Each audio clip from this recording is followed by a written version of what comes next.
তো ফেনী থেকে লাস্ট একটা ইনফরমেশন দিই আমি, সেটা হচ্ছে যে শহরে কোনো ত্রাণের প্রয়োজন নেই।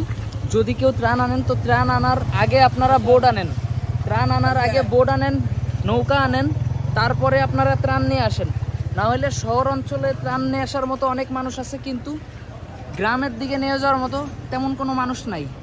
তার জন্য বলতেছি যে যারা যারা ত্রাণ আনার চেষ্টা করতেছেন ফেনী অঞ্চলের দিকে, তারা ত্রাণ যেমন ইম্পর্টেন্ট হিসাবে দেখতেছেন, বোট নৌকা এটাকেও ইম্পর্টেন্ট হিসাবে দেখেন।